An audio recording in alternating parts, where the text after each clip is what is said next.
ኦኬ ሰላም ሰላም እንዴት ናችሁ? ዛሬም በሌላ ቪዲዮ ተገናኝተናል። ዛሬ theory of supply ምንድነው?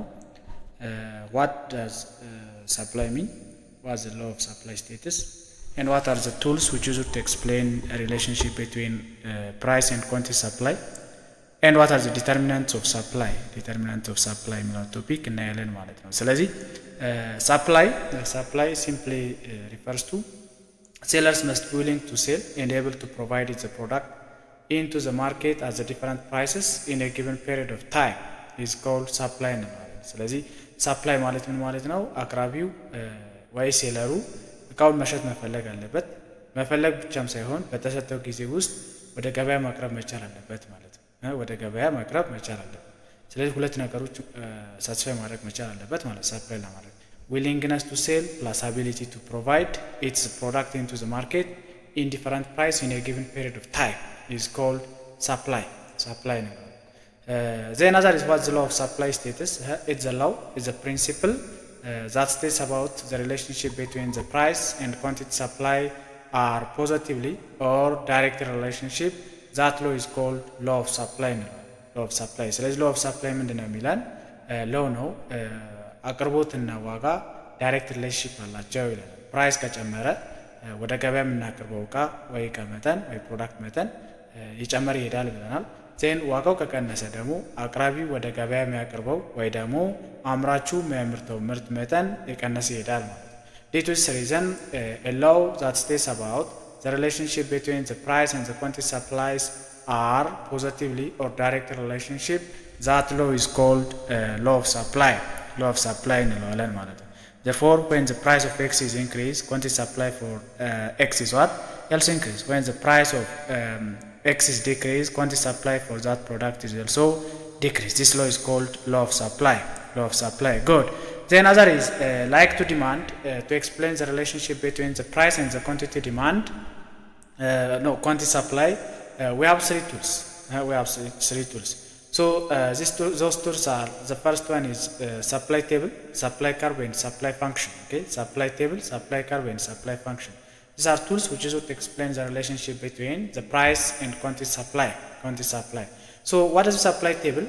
Simply the table is a table that shows the relationship between price and quantity supply in the form of table, or by using table is called supply table. Then the second one is supply curve. It's a curve that shows the relationship between the price and the quantity supply in the form of curve.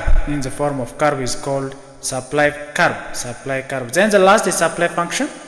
It's a mathematical function that shows the relationship between the price and the quantity supply in the form of mathematical function is called supply function. So generalize ስናደርገው ፕራይስ እና ኳንቲቲ ሰፕላይን ምን አይነት ግንኙነት አላቸው የሚለውን ኤክስፕሌን ለማድረግ ሶስት ቱሎችን እንጠቀማለን ማለት ነው። አንደኛው ሰፕላይ ቴብል የሚባል ቴብል እንጠቀማለን። ቴብል ነው ምን የሚያደርግ ቴብል ፕራይስ እና ኳንቲቲ ሰፕላይ ምን አይነት ሪሌሽንሺፕ እንዳላቸው ኤክስፕሌን ለማድረግ የምንጠቀመው ቴብል ሰፕላይ ቴብል ይባላል ማለት ነው። ሰፕላይ ቴብል ኤግዛምፕል ይሄኛውን ሰፕላይ ቴብል ነው። ፕራይስ ፐር ኪሎግራም ይላል። ኳንቲቲ ሰፕላይ ፎር ፐር ኪሎግራም ፐር ዊክ ይላል። ስለዚህ አሁን ፕራይስ ከ30 ወደ 25 ከ25 ወደ 20 20 ወደ 15 ከ15 ወደ 10 ሲሄድ ኳንቲቲ ሰፕላይ ከ100 ወደ 90 ከ90 ወደ 80 ከ80 70 60 የሆነ ሄደ ማለት ነው። ምን ማለት ነው? ሎው ኦፍ ሰፕላይ ላይ ፕራይስ እና ኳንቲቲ ሰፕላይ ሁሉ ጊዜ ፖዚቲቭ ሪሌሽንሺፕ አላቸው ብለናል። ስለዚህ ይሄ ቴብልም ያሳየን ፕራይስ የቀነሰ ሲሄድ አምራቹ የሚያመርተው ምርት መጠን የቀነሰ ነው የሚሄደው ማለት ነው። ከ100 ወደ 90 ከ90 ወደ 80 ከ80 ወደ 70 የቀነሰ ሄዷል ማለት that table is called, or this table is called supply table እንለዋለን። other is graph ነው። ስለዚህ ሌላኛው price and quantity supply explain ለማድረግ የምንጠቀመው ቴብል ቱል ግራፍ ነው። this is called supply graph or supply curve እንለዋለን። x axis ላይ quantity supply ነው። ዜን y axis ላይ ፕራይስ እናደርገዋለን። እዚህ ጋር ቁጥር ብናስቀምጠው ሁልጊዜ ዳይሬክት ሪሌሽንሺፕ አላቸው ማለት ነው። ሶ አንድ ነገር ግን መያዝ ያለብን እዚህ ሰፕላይ ካርቭ ሁልጊዜ አፕዋርድ ስሎፒንግ ነው። አፕዋርድ ስሎፒንግ የሆነበት ምክንያቱም ፕራይስ እና ኳንቲቲ ሰፕላይ ዳይሬክት ሪሌሽንሺፕ ስለሆኑ ነው ማለት ነው። ሶስተኛው ሰፕላይ ፋንክሽን። ሰፕላይ ፋንክሽን ማቴማቲካል ፋንክሽን ፕራይስ እና ኳንቲቲ ሰፕላይ ምን አይነት ሪሌሽንሺፕ እንዳላቸው ኤክስፕሌን ለማድረግ የምንጠቀመው ፋንክሽን ሰፕላይ ፋንክሽን ይባላል ማለት ሰፕላይ ፋንክሽን እንለዋለን። ጉድ ሶ ዚስ አር ቱልስ to explain the relationship between the price and the quantity supply. The another is determinants of supply.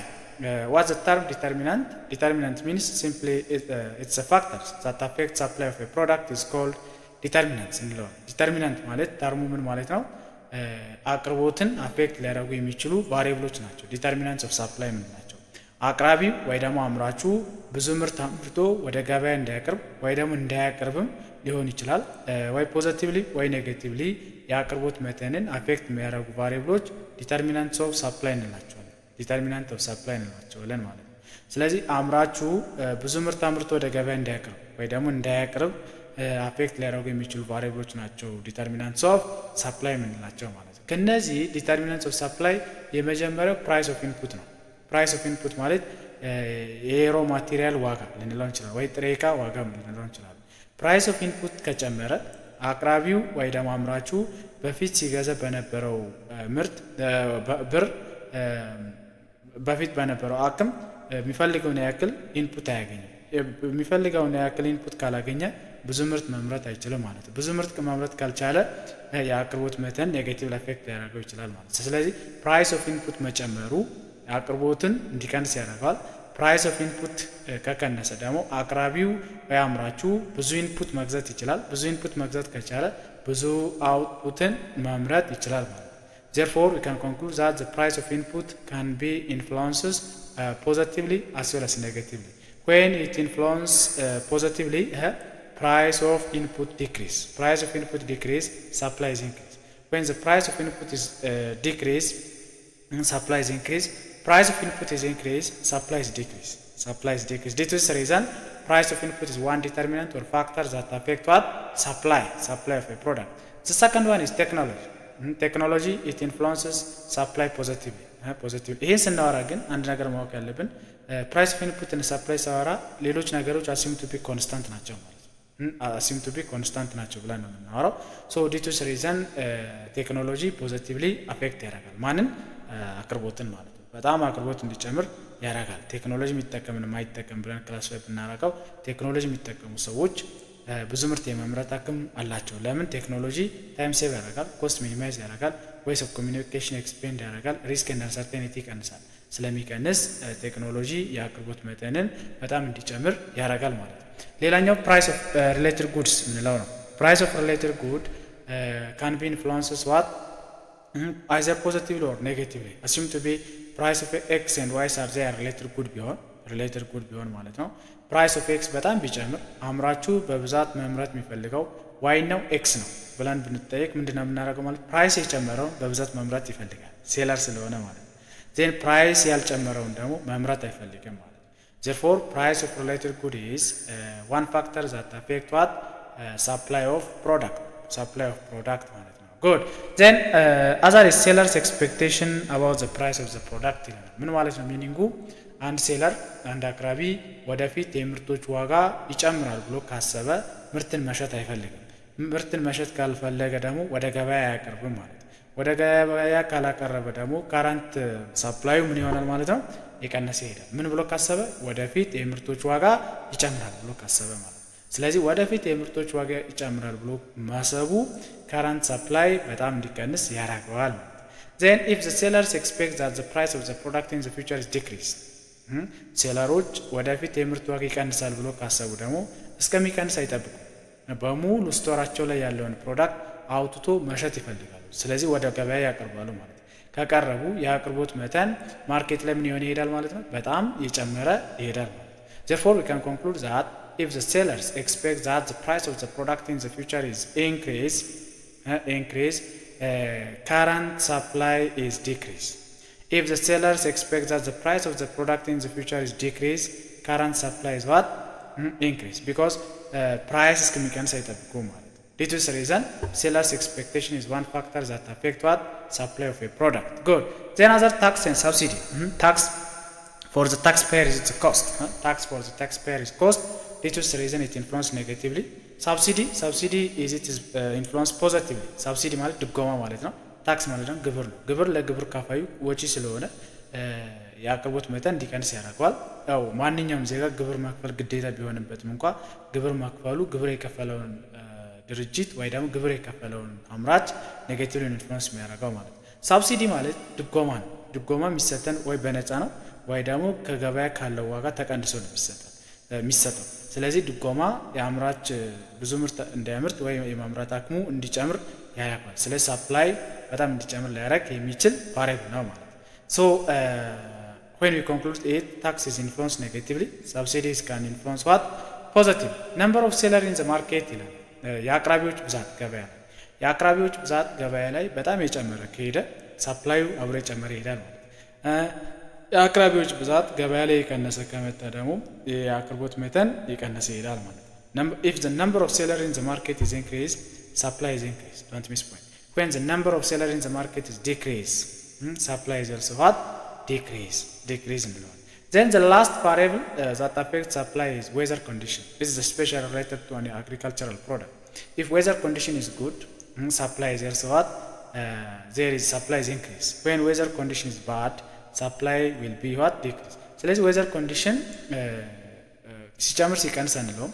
weather condition ጥሩ ሲሆን weather condition agriculture ላይ ኢንቨስት የሚያደርጉ ኢንቨስተሮች ወይ ደግሞ ገበሬዎች በጣም ብዙ ምርት መምረት ይችላሉ። ብዙ ምርት መምረት ከቻሉ ደግሞ የአቅርቦት መጠን በጣም የጨመረ ይሄዳል ማለት ነው። ዌዘር ኮንዲሽን እንዳጋጣሚ ሆኖ ባድ ከሆነ ግን ኢንቨስተሮች ወይ አግሪካልቸር ላይ ኢንቨስት የሚያደርጉ ሰዎች ብዙ ምርት አያምርቱ፣ መምረት አይችሉም። መምረት ካልቻሉ ደግሞ ገበያ ላይ ያለው የምርት መጠን በጣም የቀነሰ ይሄዳል ማለት ነው። ለምን? ዌዘር ኮንዲሽን ስፔሻል ኤፌክት የሚያደርጋቸው የአግሪካልቸር ፕሮዳክቶች ስለሆኑ ማለት ነው።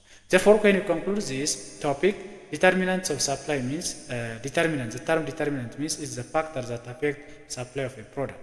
So from those determinants, we have discussed what the price of product, technology, price of related good, sellers' expectation about the price of the product, tax and subsidy, number of sellers in the market, and weather conditions are some factors that affect supply of a product. Okay, price of input can be affected negatively as well as positively.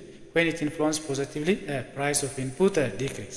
When it influences positively, price of input increase. Price of input increase ያደርግ supply እንዲቀንስ ያደርገዋል ማለት። Technology, it influences positively. Price of related good can be influenced either positively as well as negatively. Sellers' expectation about the price of the product. If the sellers expect that the price of the product in the future is increase, then the current supply is decrease. If the sellers expect that the price of the product in the future is decrease, current supply is decrease. Okay, so these are the factors that affect supply of a product. So this is all about determinants of supply as well as concept of supply and the law of supply and the tools which is to explain the relationship between price and the quantity supply. So if you have any question, any suggestion, any comment, please put your comment in comment section. Thank you very much. This is all about for today's lesson.